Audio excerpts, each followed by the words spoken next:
Welcome, everyone, to our new series where we are elevating the divine masculine and the women who love them with master teachers and through the voice of the divine masculine here.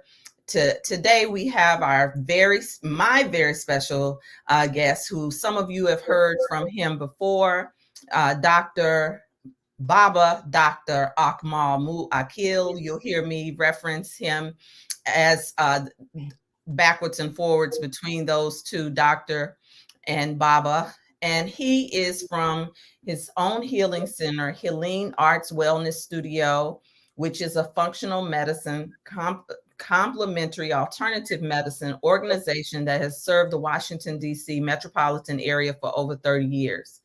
And he is a true healer of the cosmic kind, and you'll get a chance to understand when we have this discussion today, right after Father's Day. Father Me. Father Me is an opportunity for us to look at how sometimes our daddy issues show up in the body. And so he has specialized programs, and we're going to look at how male and female imbalances show up and how we can begin to heal them. So, welcome, Dr. Akmal Muwwakill. Thank you, my dear, for selecting me to be one of your guests on your program, and thank your audience for tuning in to listen to our discussion. Absolutely. So first off, talk about a little bit of how you dedicated your life to this healing path. I know a little bit about you, but we want the men who may be listening to understand that they can shift and become the master teachers that they're called to be as well. So it really started with my mother. My mother, I'm a third generation healer. My grandmother and my mother were both healers. And so my mother gave me some things to do in terms of healing. The reality of that was that I didn't want to be a healer. I wanted to win the Pulitzer Prize for photography. And God decided that what was best for me. So that's what kind of turned my life around. If I go back into my history, my health during the 60s and the early 70s was terrible, including my addiction to heroin. And and as I said, was a conscious drunk. Um, and so God stepped in and sent angels, and God always sends us angels. We just have to understand and recognize the angel when the angel shows up. And so God sent two angels into my life. One of them, his name was Jimmy. Um, and Jimmy and I used to actually shoot dope together. And Jimmy had me to cold turkey. And then the other one was a brother, and his name really escapes me, but I met him through my oldest daughter's grandmother. And he gave me the book Back to Eden. And he introduced me to mountain climbing. Well, he introduced me to an organization that took children to the mountains and taught them to climb. And so, and it's real interesting. After both of them did what they did in my life, I never saw them again. And so in 1974, my whole life changed, and I got into acupuncture. Uh, I was an apprentice to Dr. Jung, and then Master Heath Robinson began to teach me Tai Chi, or I pronounced it wrong. Excuse me, it's Tai Chi, and Qigong. And so that really started the journey. What my mother had started, it then began to move it in such a way where I became conscious of the power of the healing arts, and I started to study and read, and then I studied under Master Fred. I've studied in China, I've studied in Canada, and I've lectured throughout the world, basically, as well as in the United States. And so now, as I sit back in my advanced years of life, now it's time for me to provide people with information that can help them to heal, as I move into my third quarter, and not so much doing acupuncture. I have a PhD in nutrition, and I am a licensed acupuncturist. And you are a Babalao. Yes, yes, I am. I'm an Ifa. I'm an Ifa priest, and in Ifa, my name is Ifa Tukode, Yes. as a priest. So so it's such an honor to have you. I remember when you first worked with me so many years ago.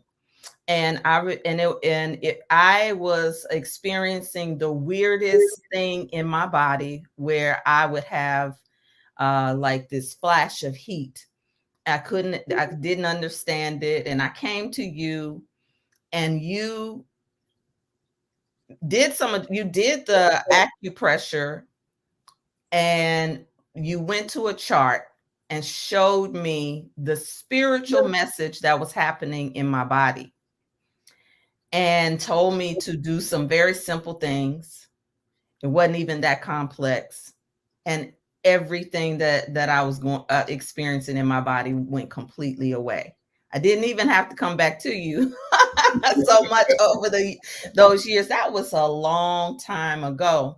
Yeah, it And was. so here we are, to in fast forward, uh, sharing the same spiritual space, and I get to have a big brother who is in this space with me, and I'm really just so excited about this conversation after Father's Day, because um, this is a season, or what they call the age of the woman.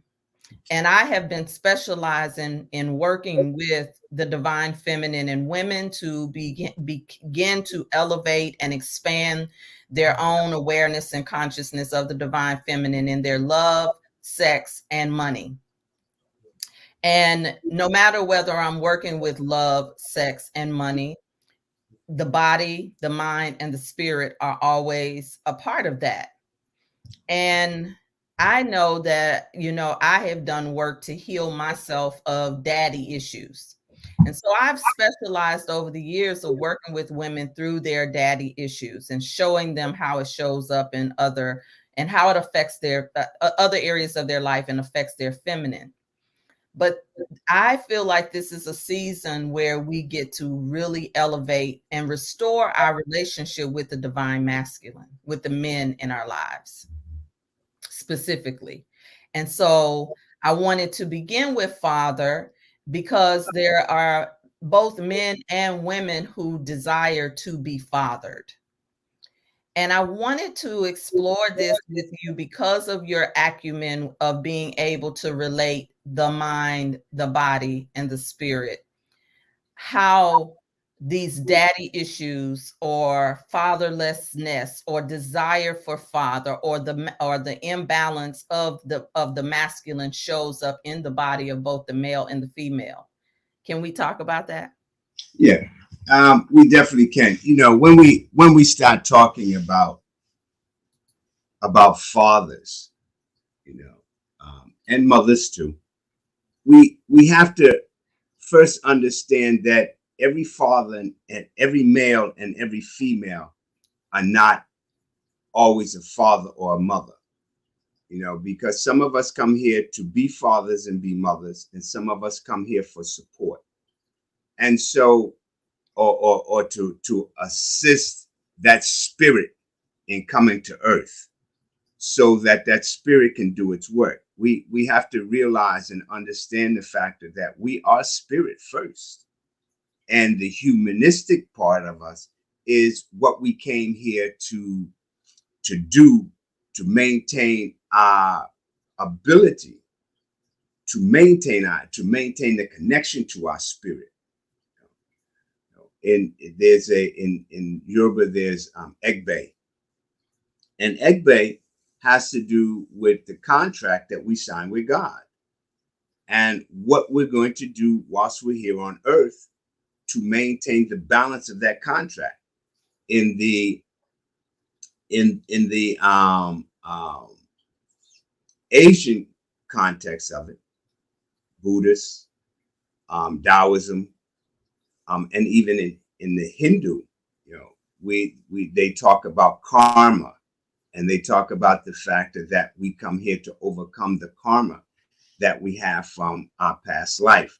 Whether you believe that, whether the person listening believes that we've been reincarnated or not, we come here for the purpose of maintaining the balance of our spirituality, doing the work that we need to do to move to the next level of life, which after the physical body goes, there's still a spiritual body that's traveling.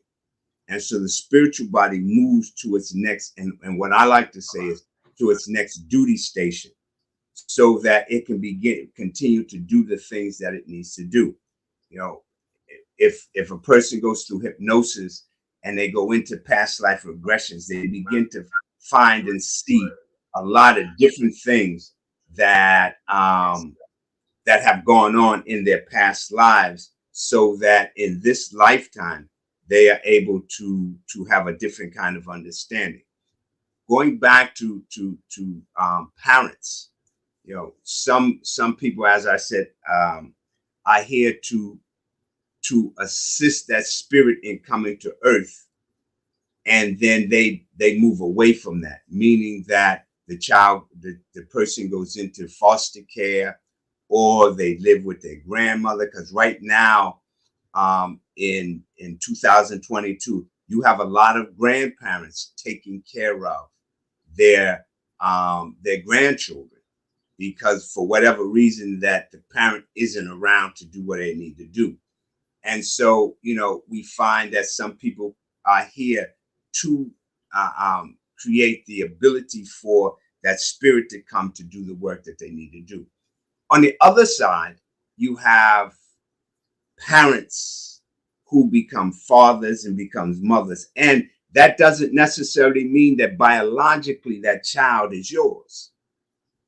When for instance, we have a lot of people who work in, for instance, places like community centers. Excuse me. And in those community centers, they take on the role of the parents. And they may not even have any children of their own. But because of the role that they've pursued in that recreation center, in that school, then they become a parent. When we start looking at the factor of biological, now we have to look at the factor that relationship that's built between that child and that parent lives with that child throughout their entire life. It no matter what it is, whether the child grew up in a household with both parents, whether the child grew up in a household with only one parent, what we're looking at the fact that whatever happened from day one to the last day of their life has been impacted by their parents. And a lot of times what happens is the fact that a female, what happens with her is that she now finds her first boyfriend, which is her dad. A young man, he finds his first girlfriend in his mother. and not to be dealing with incest. That's not what I'm talking about. I'm talking about the elements of energy that happens when that young lady walks out into the world. She looks for a male that has that same energy that her father had. If her father was loving, she's looking for a loving man. If her father was abusive, she's looking at people who are abusive, even though she may not be looking for that, but that's already in her auric field. Unless, of course, she walks into a auric field of a male that works to change that energy, because we have to understand that everything is about energy. Whether what we think, what we eat, what we feel, the clothes you put on your back, all of that is about energy. And so the energy that's built whilst that child is a child travels with them throughout their life. And so when we start looking at issues of our children, you know, with the issues that they have, me and my daughter, for instance, my youngest daughter, you know, we had some issues, and part of our issues had to do with some stuff that happened with her mama and with her mother. And so we had some issues, but we had to work them out in order for us to maintain the balance of the love that we have for each other. And sometimes that doesn't happen. One of the other pieces of that is the fact that, you know, Africans born in America, we've been taught not to have males in the house. And that was taught because of the factor of enslavement. It was taught because of the welfare system. And so now it's almost like a norm in some households that there's not a male there. But there always should be a male in a female's life that can help to guide her, as well as there should be a female in a male's life to help to guide him, because of the fact that we're talking about balance. And as we see, you know, we're off balance because of the fact that, first off, we don't spiritually connect. The majority of us don't spiritually connect. Second, what happens is that physical connection can be very harsh in some cases, but in a lot of cases, it can be very loving. So it is about how we make that connection from our child at a young age, whether biologically it's your child or not. You know, we have to look at the factor that what happens from the ages, because from the ages of 7 to 8, from the ages of infant to 7, you know, there's a stumbling block there. You know, children are trying to figure out what in the hell is the world about. When they get to 7, 10, and from 10 to 20, they get to the piece of saying, well, I know this. You can't tell me nothing about this. I know all about this. And then when they get from 20 to 30, it's like, now this is the mystery of what's developing. So that that's during the time that they're in college, you know, a lot of times they're away from home, that kind of thing, going to college, trying to figure out how to get this knowledge in, but how to maintain the era of giggling, that I call it, because at 30, you know, most people start to get real serious. Those who are understanding, and those of us who have a strong male and female role model in our life, we start to then look at how we contribute to the world and what is it that the world's going to contribute to us. So that when we get to be 40, we start to really get set on where we are. We're comfortable. We should be comfortable, because when 50 comes, 50, a whole lot of stuff starts to go downhill, and especially our health, because of the fact that we're in that halfway mark. And then from 60, 70, 80 on, that's when we start to turn. Matter of fact, you know, we become a senior citizen at 50. That Okay, means, well, before we get to the senior citizens and the age stages, we got to break this thing down first when it comes okay, to our relationship, particularly the woman's relationship with the masculine. And I heard you say we need to have the masculine in our households. And quite frankly, we can see what has been done to us mentally, emotionally, and spiritually as women when we haven't seen men in our households oftentimes. And when we have seen it, there are it's big mama running the house, and sometimes she's so in her masculine that the man has such a small minuscule role. And now we have women who are raising sons with all of this estrogen that have created men with estrogenated responses. I made up that word. and estrogenated emotions. And so now you have men who are functioning through their emotional center, their feminine, because they've been raised by nothing but women. Is that a fair assessment?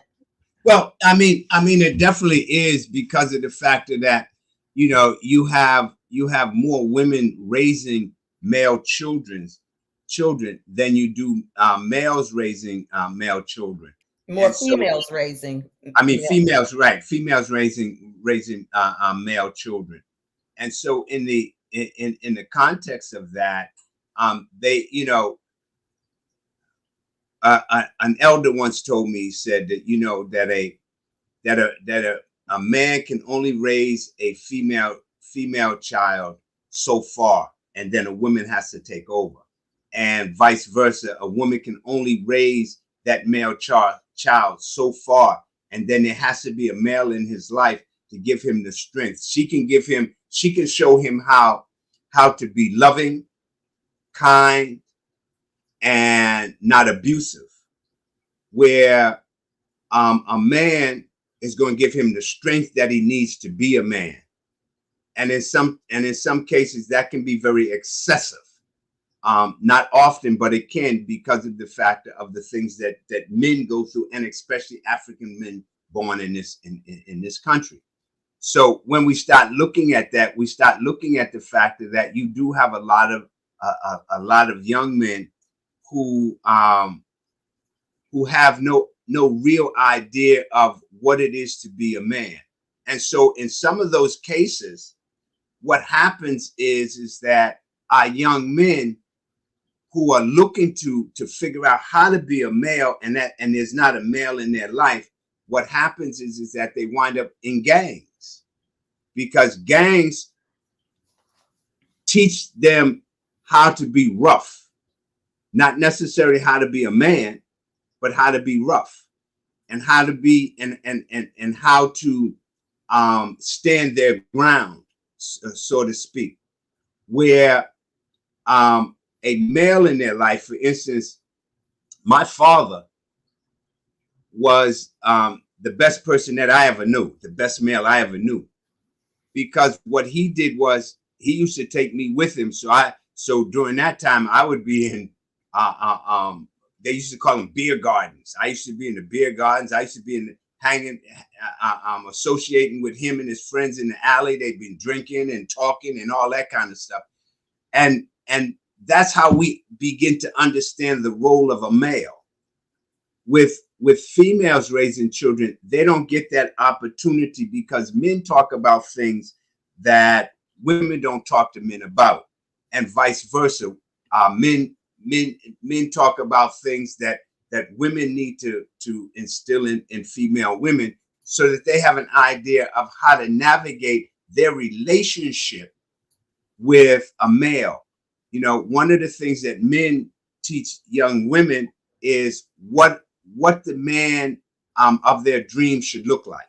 That's what we should be teaching female women, and women should be teaching males what a woman should look like in their life, for them to have the harmony and the tranquility that is needed for that male and female to be able to function in a positive way. Now, there's no such thing to me as dysfunction.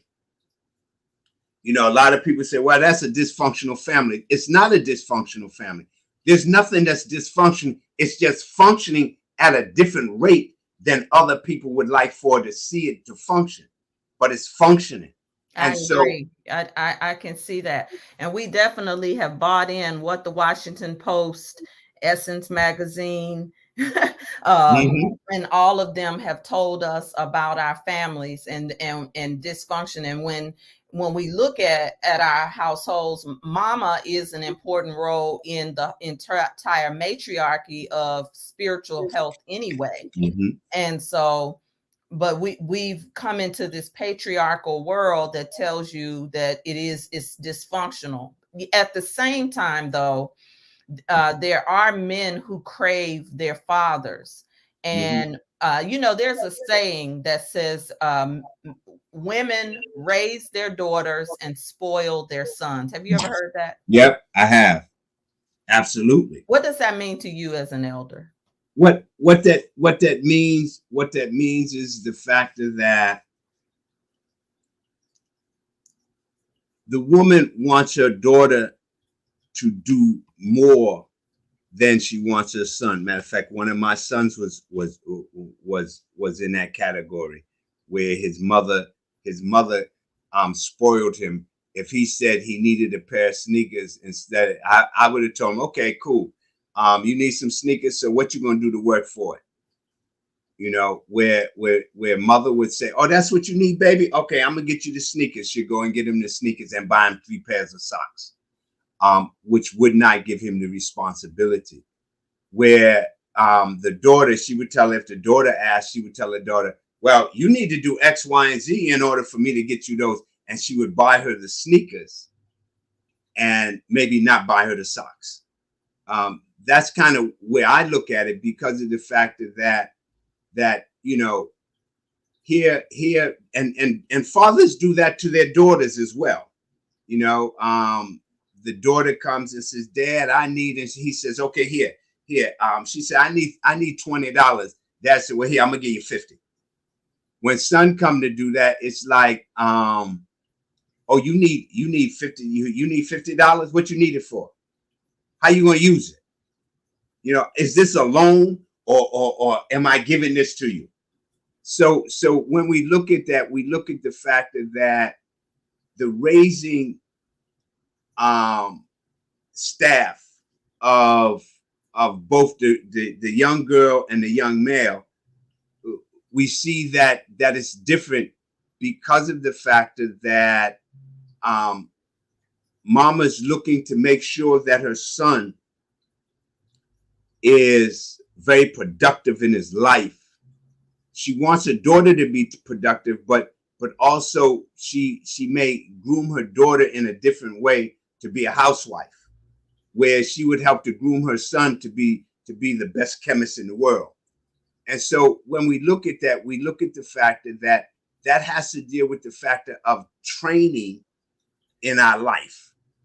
It has to deal with the factor that how that young lady's mother had the relationship with her mother, and how she had the relationship with her father. And it goes back down through our history. When we were in slavery, we were basically brainwashed as to how we were supposed to treat each other, because we had the people who worked in the house, the slaves who worked in the house, and we had the slaves who worked in the field. And when we moved from that, and we began to move to the cities, we began to try and establish what kind of culture we needed to try and establish. Because if we go back into our history, the Europeans snatched our history from us. They snatched our ability for us to have a culture. The culture that we live in is a subculture of the Europeans. And so because of that, we don't have a sure footing like people who are born in Africa, or who are born in Asia, or who are born in the Caribbean, or who have had the ability to balance that, where we see that our children are our children, and our job in their life is to help them to navigate this journey called life, and to engage in building their spirit, not religion, their spirit, so Say that that again. Build their spirit and not not religion. religion, so that they can do the work that they've come here to do. See, my whole philosophy on life is about the fact that we're perfection, because God don't make no junk. So we perfection. However, we have to move through certain things to build that perfection that's already within us. And that perfection that's already within us is that spirit. And when we bring out that spirit, what happens is that the perfection comes. The Europeans understood that. That's why they keep dividing us, because they understand if we ever connect to our spirit, they would have no control over us. That's why in the 60s, when we were talking Black power and we making strides, they send in things into the community. They send money, they send white powder, and they send white women into the community, and some white men into the community to disrupt that factor of us spiritually. Africans. So knowing that, though, knowing that disruption, because many of the of my audience, they know this disruption. You know, we've talked about the powernomics, you know, and what has happened in our communities. We have that discussion often. I want to go deeper and bring it into the household, you know, and we, because you're laying the foundation for it spiritually and somewhat mentally, if you don't mind. When we look at our relationship with our spiritual selves, we've been made afraid to have a spiritual relationship, and we've been so conditioned by religion. We see God as a man, oftentimes a white Jesus that's been presented by Michelangelo. We have all these single women who go to churches and they're looking for the pastor to father them. Basically, there's a level of a conversation of missing daddy and wanting that. And then when women get into relationships with men, they don't know how to even receive from a man. I mean, I know that, you know, my life was deeply impacted by my mother and father's divorce. It was heartbreak. And oftentimes, if you don't have a rape story, a molestation story, people dismiss heartbreak in the household, heartbreak and how that can manifest in the body. Because we have a limited amount of time, and we know that there's a mind and body connection. Let's just deal a little bit with the emotional ways that some of this can show up as an imbalance in both the male and the female. So when we start to talk about the imbalance of the emotions, so Pop goes to work and his boss is a racist. And so his boss is constantly antagonizing him. So that emotions distills in father.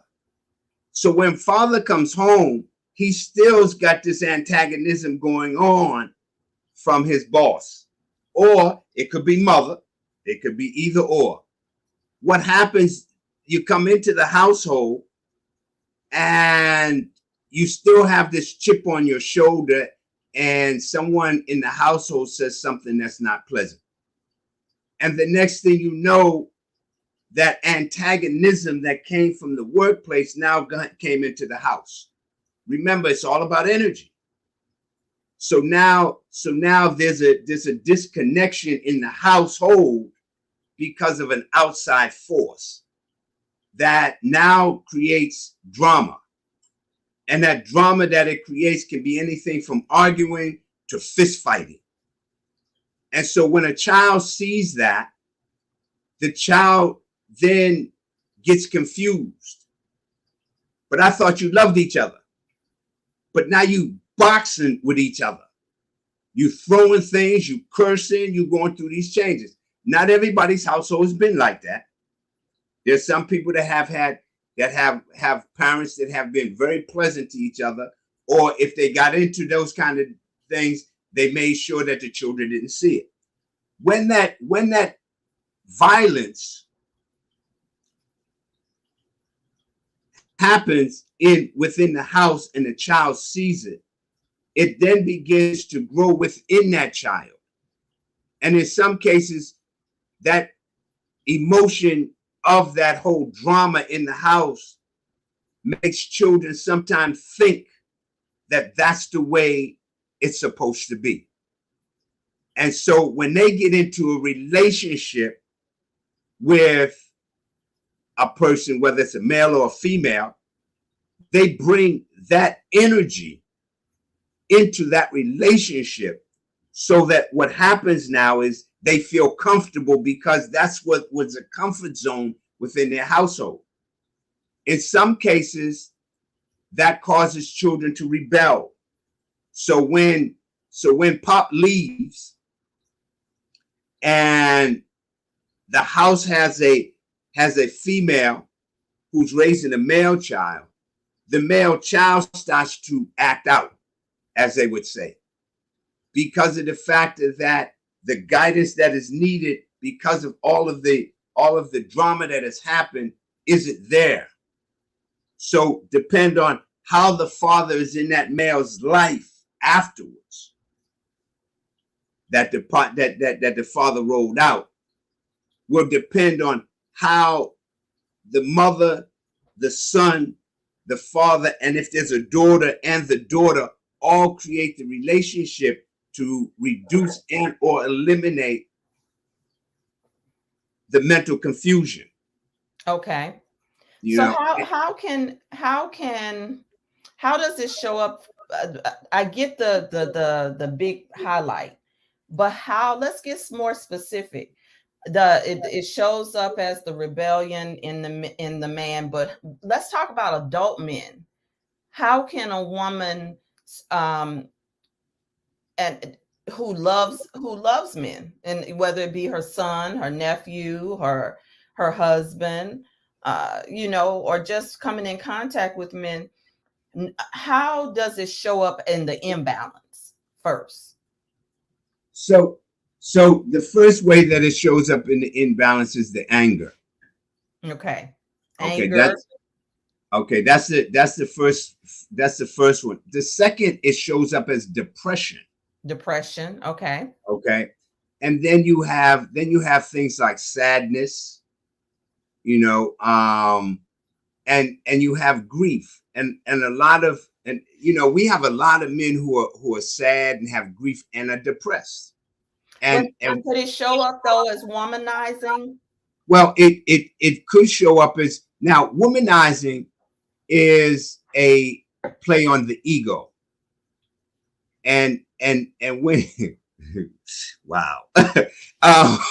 Well, And because when, I know we're talking about father me, but right. I have learned through tantra and through sexual health that a lot of times men are looking for their mother through the legs of another woman. So I didn't But want to go too deep into the womanizing, but if we know that happens for men who have, most of the time, men who have been wounded by their mother usually are seeking it through the and yoni of a woman.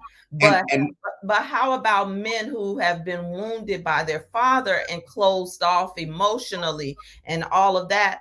How? Because this, let me give an example. My we had the privilege of having a male be born in our mostly female family. And mhm, I watched us, and sometimes we overcompensated for the mhm, lack of the for men being present. mhm, mhm, And I saw how it manifested as my nephew got older, and other men, not just my nephew, but other men, it manifested differently. Um, and it's been very interesting watching it. I mean, sometimes we overcompensate to the point where it seems like we handicap men, and then these men come and marry women who handicap them, or they end up in other same-sex relationships and think that they have solved the issue as well. So if it shows up through the mother womb, through womanizing, how does the father wound show up? Because, I really am curious. So part of that, as I said, it had to do with ego, and when we deal with ego, we have to deal with the liver. Okay. Okay, here we Okay. go. And Liver. so the liver, the liver is one of the organs in the body that has over 500 different processes that it does. And so one of them is balancing emotions. And if you have, for instance, you have father issues as a male, then that may hit your liver as anger, or it may hit it as depression, because pop ain't doing what he needs to do to make sure that you're moving. If and when you start talking about womanizing, a lot of times that happens because of the fact that the liver is the site of the ego. And so it's about the fact that, well, I was in love with mom, but mom didn't give me what I needed. So I'm going to find it, and I'm going to find it in all of these different women. And so then what happens is that men wind up finding different skirt tails to help to lift. Where when you start looking at the factor of building the kidneys energy in that whole piece is the feminine, is the feminine and the masculine energy. But in dealing with that, you then have to deal with the factor that does that feminine energy, and men need to begin to understand the balance of their feminine energy. Not to say that they need to be gay or anything of that nature, but in order for that balance to happen, you have to have that feminine energy, which comes from your left kidney. And so when that happens, what now begins to happen is that now the balance comes, so that the male, when the male shows up, he doesn't show up rough. He shows up with a peacefulness. And in that, he has that then distinct understanding of his relationship to the women, so that there can be a balance. See, because if we understand the fact that women are, the female energy is supposed to balance the male's energy. And when that happens, we have love all over. But when that doesn't happen, we have that clash. And that clash could happen at any time. And so in some pieces of womanizing, that's a comfort zone for that male. Well, what about the purpose, though? What about men in survival mode, who are, let's take it, because womanizing could be a whole show. Right. How do we balance it then? Because there's other issues beyond womanizing where, I wanted to tell you this. Thank you, Spirit. I'm so glad Spirit reminded me of this. Because this is something that I be through working with men and women. And oftentimes it's a touchy subject. I have met a lot of good men. I know the narrative in the culture is that there aren't a lot of good men, and we got a few people watching. You can say something if you know that you've heard about how it's not that many good men. But I know a lot of good men, many, many more than what the narrative is in the collective. And oftentimes I have witnessed my brothers also overcompensate with no good women. And what I mean by that is, because they didn't have a father, they will take abuse from women through the threats of child support. Yep.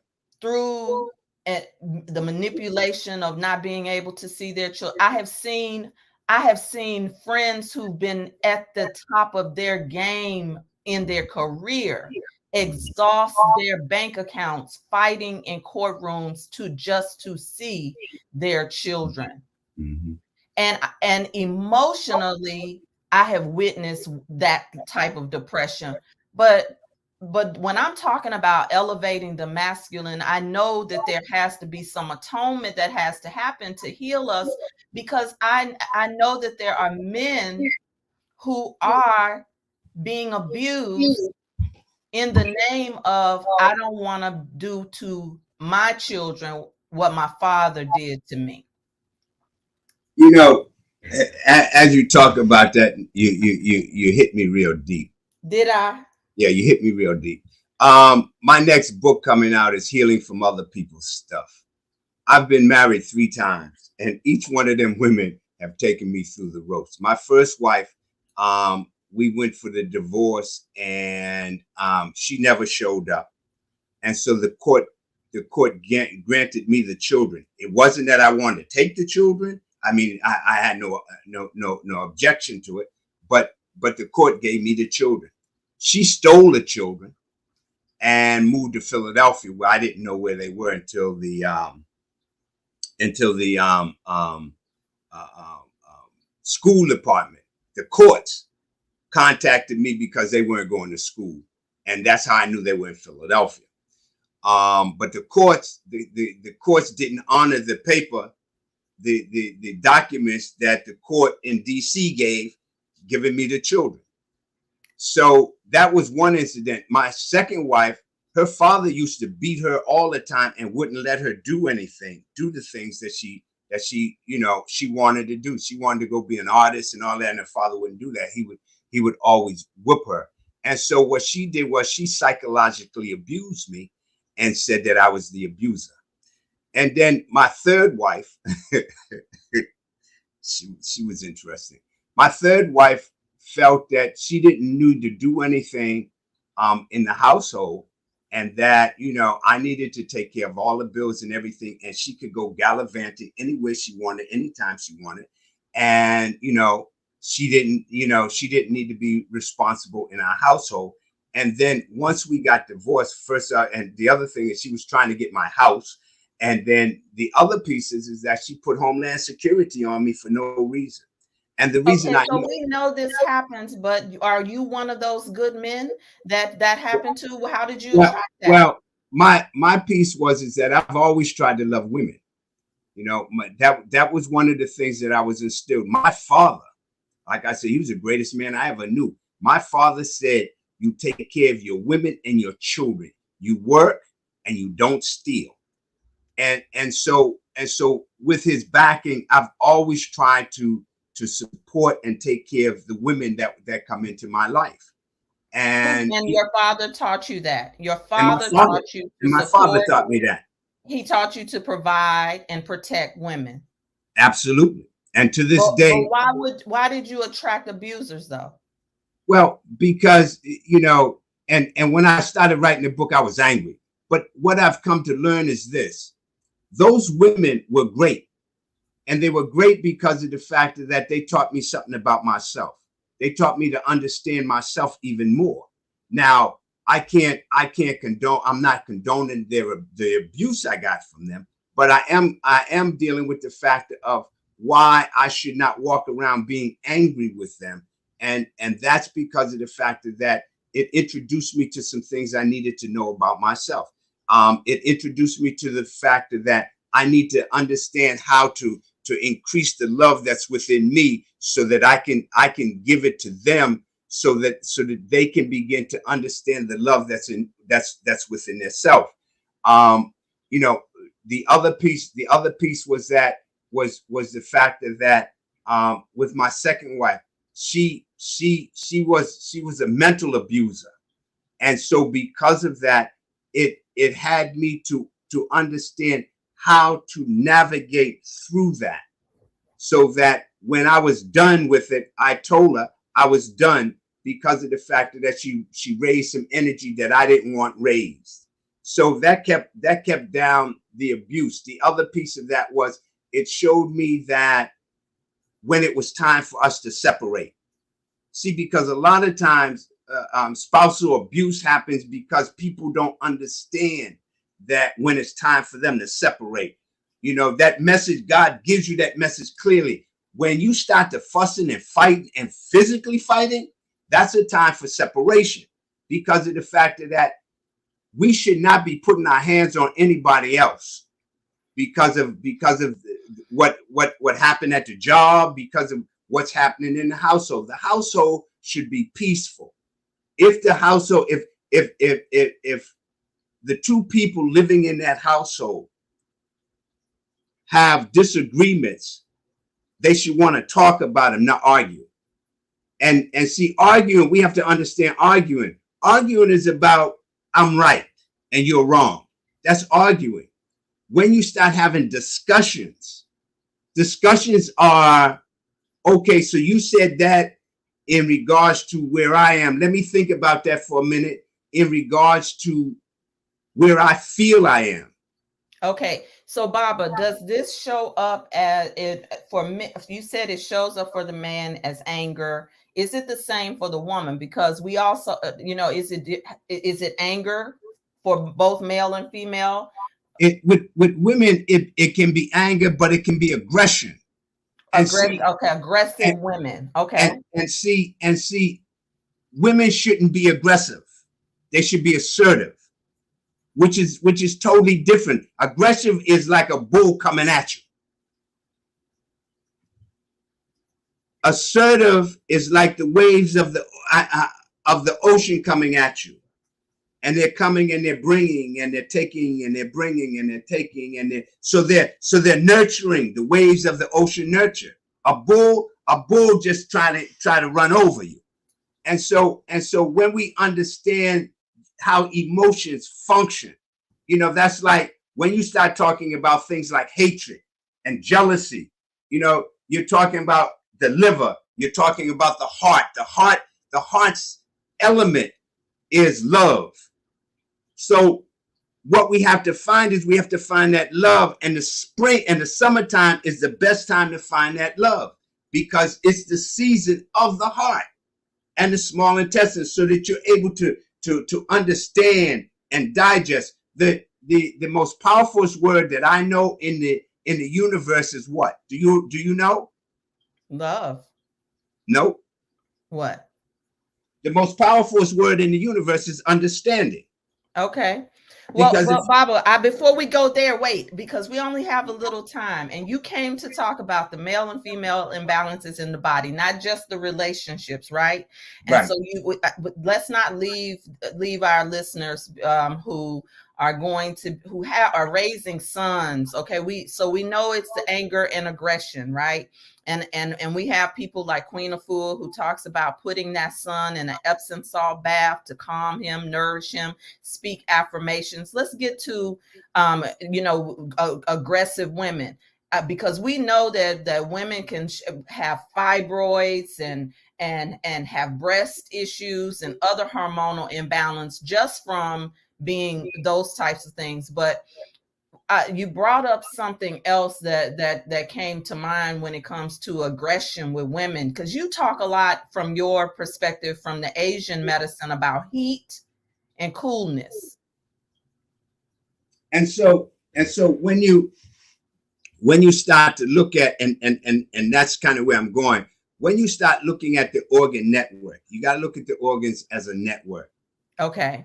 So when we look at the liver is one of those organs that doesn't like heat. Its emotions are anger, depression, suppression, frustration, jealousy, okay? And its connection to the heart. Now, the heart, its emotions are impatience, joy, and love. And so when we start looking at that aggression comes from that liver. But if the heart's in the right place, the heart will balance that aggression. So that what happens, that aggression now begins to turn to love, and it turns to the ability for that woman to be in an element that allows her to be harmonious. When a woman's hormones are out of balance, it's because she can't find the harmony within herself, because of either organ network or because of her mental state. Now, when you start talking about fibroids and you start talking about things in her breast, you got to talk about two things. I got to talk about two things here. One of them is when I work with women who have fibroids, the first thing I ask them is, who do you allow to live in your womb? Because of the fact that that energy from some emotion is trapped in her womb. That's why women will go get a myomectomy and then wind up having fibroids again. Yep. I can testify. When you begin to clear the emotions from the organ network, what happens is that now you begin to deal with the factor of healing. See, we got to understand cures and healing. Cures is about ham in the hot house. Healing is what God has provided us with. So when we start looking at the liver, we have to look at the fact of how we balance the liver. Because if the liver gets hot, what happens is let's put a pot on the stove, put some water in it, and in that water, we turn on the heat, and the water starts to boil, and the steam starts to rise. Well, when the liver gets hot, that's what happens. That energy starts to rise. So if a woman has aggression and anger, and she has it lined with her heart is in between her breasts. So when that liver, and especially on the right side, when that liver's heat rises, it rises into her breast. When it rises into her breast, it can get stagnated. And as it gets stagnated, it catches on fire. Woo. That fire winds up to be what we call breast cancer. Oh my goodness. Okay. Same thing with the stomach. Right underneath of a woman's left breast is her stomach. The stomach is another one that doesn't like heat. And so when it gets too hot, the same thing happens, and that can cause breast cancer. The stomach has to do with digestion, which means that that woman may not be digesting ideas, concepts, and ideals. And so because she's not doing that, what's happening is now the comprehension of her life is causing her to be aggressive, angry. Women shouldn't be angry. You know, not to say that you shouldn't be pissed off a little bit, but you should not be angry. You mean you shouldn't be living in anger? You shouldn't be angry at all. But Baba, they're human. No. Well, see, the fact of that, if we understand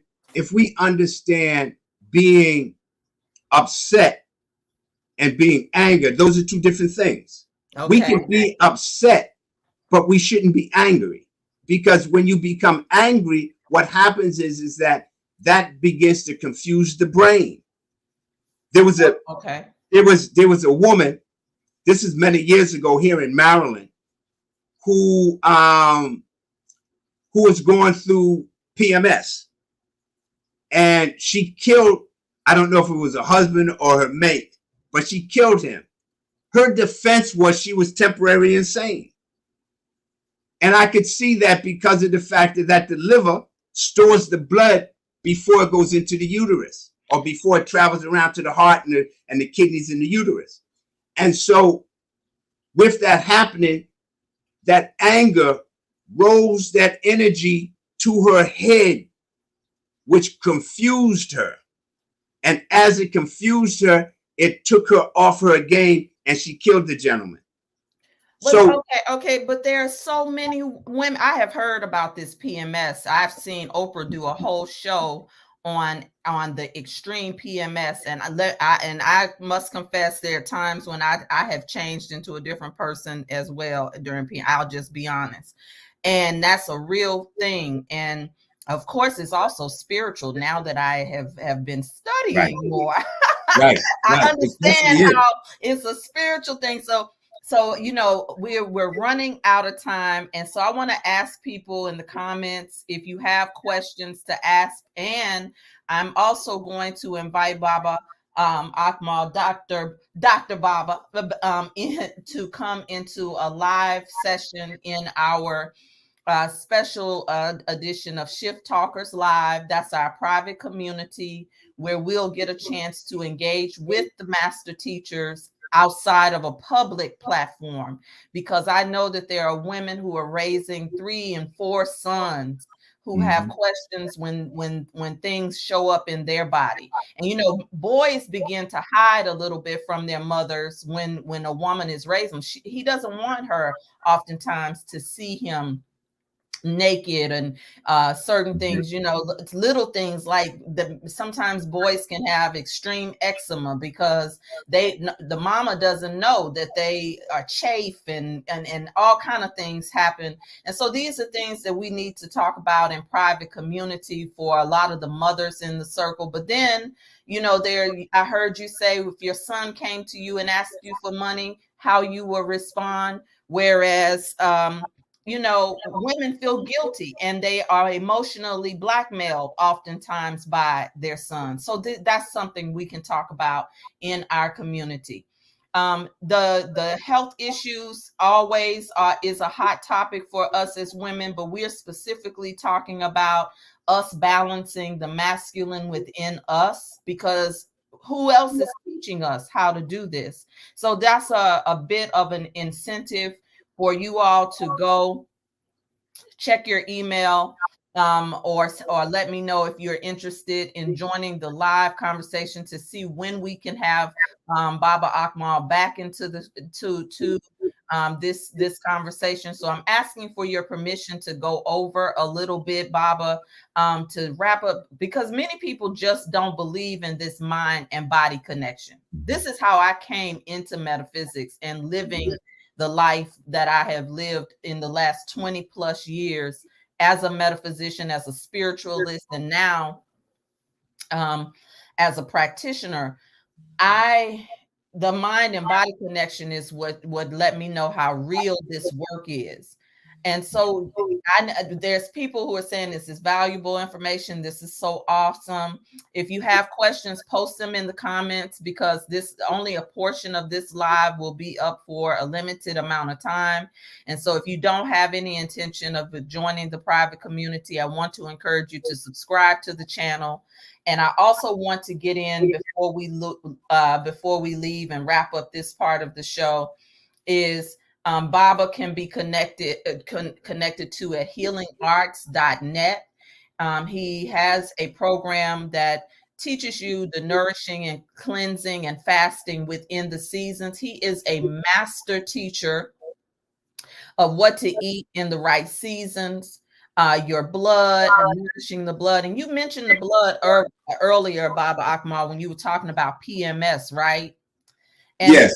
community, that's where I interrupted you. We're in a world where allopathic doctors are telling you it's normal to have PMS. So then you start taking Aleve and Advil and all these things that now feed fibroids or grow fibroids in and ulcers in the stomach, everything that you're talking about. And so what about this thing about the blood? Because now the blood is not, it's not about male or female, right? Right. When we start talking, this is what I tell people. You need to understand what your blood type is. No matter what you're eating, you need to understand your blood type, because if you understand your blood type, what begins to happen is that you then begin to nourish the blood. You got to understand that your blood is the most powerful liquid that's in your body, because of the fact that it provides your body with nourishment. And when the liver's out of balance, then the blood is tainted, and the blood then that circulates through your body is toxic, and so then your mind becomes toxic. And the way that I help people to overcome those toxicities is the factor of being able, first off, to cleanse the blood. Okay. Second is to nourish the blood. Cleansing the blood can go anywhere from fasting to eating just green vegetables. Okay. Nourishing the blood is being able to put in the nutrients from the food. So now we go back to digestion. In my courses, I teach about digestion, because we need to understand digestion. And as I said earlier, digestion is not just about food. It's about our concepts, our ideas, our ideals. we typically call it comprehension, which is the same thing as it's digesting how we're dealing with this journey. And then the third piece of that is being able to understand the love that you have for yourself and the love that's within you, so that you can begin to share it. And because we live in such a traumatic state of health and mind, and we're not understanding how to balance that, what happens is that's why we have so much violence going on, and particularly that garbage of food that we're eating. We have to learn how not to eat that food from them places like McDonald's and Wendy's and Howdy's and all those kind of places, because of the fact of that. Let me put it like this here. So you and I and a group of people, we go into a restaurant and we sit down to get something to eat. And so we order, and now the cook, him and his wife, has had an argument just before he came to work. So that argument's still in his energy field. So he's fixing our food, and the energy of him and his wife arguing is going in our food. The waiter has had an issue with the boss. So the waiter brings the food from the cook to us. We're sitting there, we're laughing, we're joking, we're having a good time. We eat the food and we start arguing. Why? Because of the change of the energy. So when we start to look at the power of healing, we have to understand, first off, we're energy. Second off, how we display that energy. Third, we have to understand, as I said, the most powerful word, we have to understand how to bring the love into our life. And we have to get rid of hatred, jealousy, envy, because those are not family orientated elements that we should be dealing with. We should get rid of impatience. We need to have patience with people. We need to have patience with our children. We need to have patience with the people that we work with, because of the fact that when we take on those impatience, we allow them to control us. Well, you said something about I'm paraphrasing it, when the blood is toxic or poisoned by the foods that we're eating, so is the mind. And I learned that through also with Queen Afua, how sometimes women think that they have all these health issues, but it's just that they need to clean their blood. And then when you start cleaning your blood and being hydrated, eating foods that hydrate your cells, you start to think different. You stop reacting to things on the same way. Your menstrual cycle becomes shorter. So you were talking about conversation and emotions. Imagine how many of us have been raised by hormonal, aggressive, overworked mothers or disempowered doormats. I mean, I'm just keeping it real. And men also who have been emasculated by women. We got to continue this conversation around this whole thing, women using child support to manipulate the relationship with the father, because it's doing so much damage to our families. I want to close out by asking if there are any other questions. So far, we've had the question of how do you know when to be aggressive and when to be assertive, and how do you assist a 21-year-old who's holding anger about their father when therapy is not helping? If I may, when you start to talk about the games that women play with men, and that's basically what they are. What that does is that sets that next woman up, that male will date, for abuse. Not in all cases, but in some cases, because of the fact that when a true man can't see his children because a woman has caused a rift in between there, that psychologically is abusing him.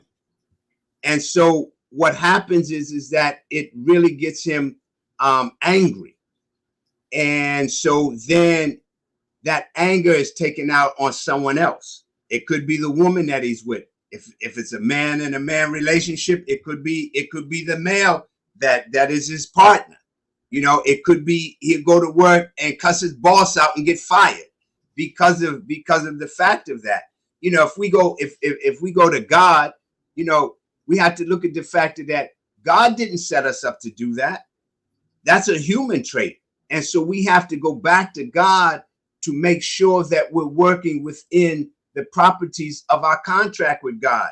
You know, and what I ask people a lot of times is a couple of things. One is, when was the last time you reviewed your contract with God? Because everything that we buy comes with a user manual. We have a user manual. Part of that is meditation. Part of that is prayer. Those are things that guide us back to God, and God begins to give us the information that we need in order for us to maintain the balance of our relationship with God and ourselves. The other piece of that has to do with the factor of how many people live inside of you. Who are those people? Do you know those people? What are their attributes? That's one of the courses that I teach, because of the fact that who is it that jumps out when John calls and he wants to talk to his daughter Mary, and you block that? Who's that person that comes out then? Who's the person that comes out when you approach John and say, well, listen, you need to give me some more support money? You know, who is the person that when John decides that you know it's his time to pick up his children, and he decides he don't want to do that? You know, I mean, so we need to be really, really working with ourselves, because if we can work with ourselves and learn, you know, you shouldn't be angry at anybody that you've dated, anybody that you allowed in your world, because we allow people into our world. You shouldn't be angry with them. You shouldn't carry that, because now you're carrying them and they're controlling you. What you should be doing is understanding why they were in your life. That's the first thing. Second, what did they contribute to you, so that you have an understanding about you, because the journey isn't about them. They just happen to be a card on your journey. It's about you. And then the more that you know about yourself, the more harmonious and humble you become to the world in which you begin to develop as you move through this journey we call life. Wow. Well, that was a way to put a pin in it, because we certainly are not done. Sometimes you just have to pause. This is so good, for us as women who have embraced the divine feminine, and who are taking this, what I call She Rose journey, and are a part of the Rebirth Woman community, and accepted the call to become the priestess of your own household. Being a priestess of your own household is not about doing it all alone. It's not about, these are my children, this is my money. We're in a season right now where the money is shifting. We're in a season where we are being forced to be sustainable, self-sustainable. And what that means, self-sustainability, is not about doing it alone. It means interdependence. So I had been led by Spirit to do this series so that we can begin at home and then extend abroad, because we're going to need our communities again, to share, to barter, to co-develop businesses and things together, Baba. And so we can't do that if we are suspicious, if women are suspicious of men, or if men are predatory in nature, if we don't understand, as you said, each other. And sometimes the way to understanding is through what is showing up in our life. And our health is usually giving us feedback. Say that again. Our health is usually giving us feedback. Our heart is oftentimes giving us messages about matters of the heart. And so if nobody can tell you anything, if you're one of these women, You don't like authority. Can't nobody tell you anything. You're not used to being parented or having a mentor or a coach. Then you can be easily offended. And so all you have to do is check your life and check your children's life and the quality of your life. And if that does not move you to get into community so that you can start your Shero's journey, nothing will. And you will continue to be a victim and be upset about what they tell you to be upset about on the news. You will not have discernment about what's happening that is intentional to destroy our families. You'll believe every statistic about male and female relationships instead of creating a new statistic in your family line. And so this is for us to rise to the occasion, sisters. It's mostly a woman community, but I am calling in the fathers. I am calling in the warrior men in our lives because I know I love them. And this man, I can call him and just describe what is going on in my body, and he will sit me down. By the time I finish, I'm like, oh my God. So it's good for us to consult with our wisdom elders. And I thank you for making time in your schedule. We started this series off with Father Me, Spirit, Mind, and Body Baba, with you. There are other voices who will be joining us to take this to the next level of conversation. So I want to close for that mind, body, spirit connection for male and female balance. Can you close for us to make that mind and body connection to the balance part of us? I heard you say meditation. I heard you say green food. What else, if you could give us 3 more things that we can do to shift our spirit? 1, shift our mind. 2, shift our bodies. 3, just 3 more things in those areas. So for the body, you should be eating foods within your seasons. Within the seasons, you can go to my website, which is www. It's here on the ticker. You don't even have to do that. Oh, okay. So you could go to my website and you can extract. It's free. It's complimentary. You can extract the foods for each season. That's one of the first places to start.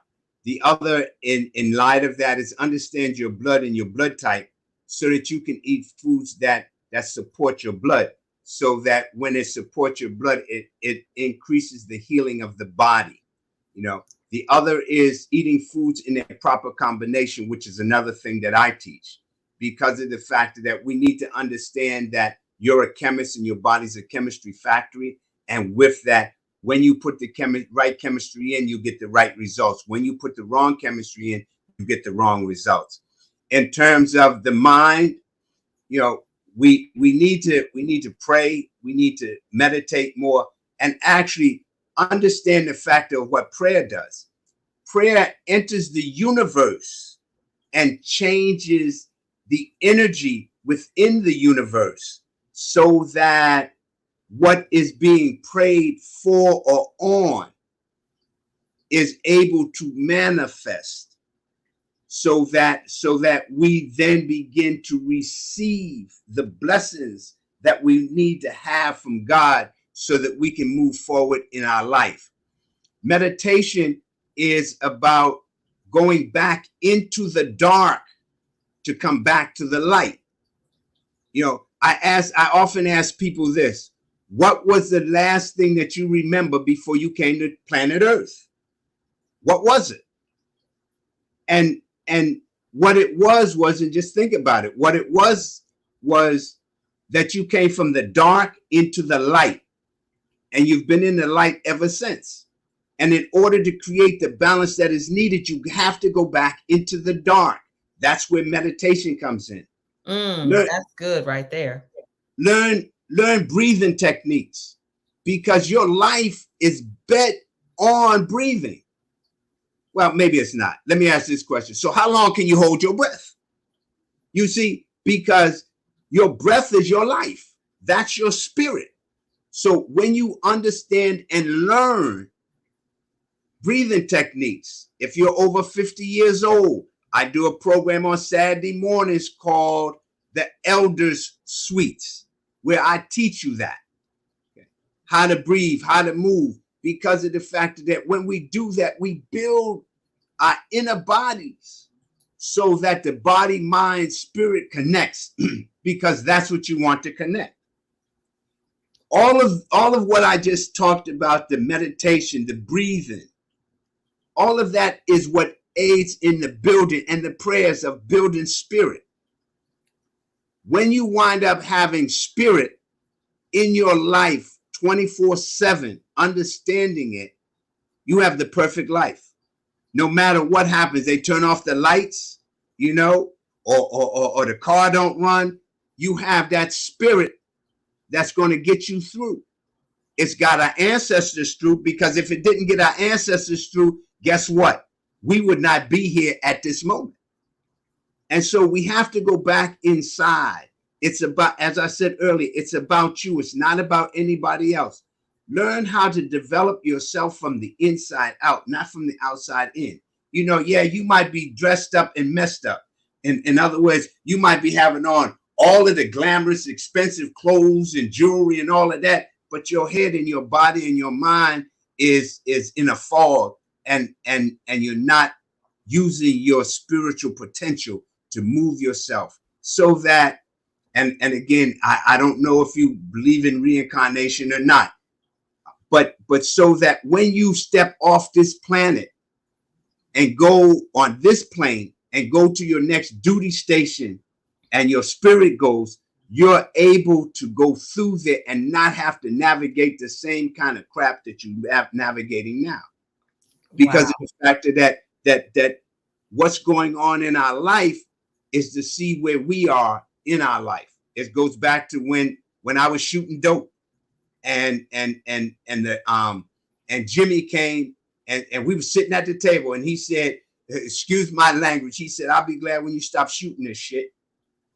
And then he took me and cold turkey me. That was an angel, because God understood that I was in the fog, and that I had a lot more work to do. So it was not time for me to check out. Wow.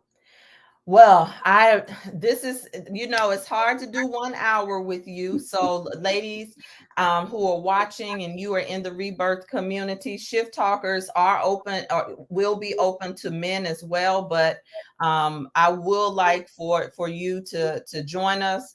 That you can do a trial subscription, and I will get a date from Baba, and get your questions together, so that you can come in and have some of the more specific questions. I know they're good. You all had them during the pandemic. He gave us so much even then. That show is still up. Dr. Akmal, I want to thank you so much for being the light that you are on the planet, for leaving a legacy of other teachers to have a relationship with herbs. Ladies, we didn't even get to the herbs. He didn't even get to saying what type of things you can do, but hopefully maybe we can start in the live. He also has a series of herbs and nutritional supplements that we can talk about. Perhaps we can even do some detoxing together in our community. But I thank you all for joining, where we are not just podcasting, we are life casting through Shift Talkers, and changing not just the world, but our world. I love you all. There's nothing you can do about it. Connect with me in the app. Download the app, subscribe to the YouTube channel. So if the date changes, you get the alert and the notification. And I love you, and there's nothing you can do about it, ladies.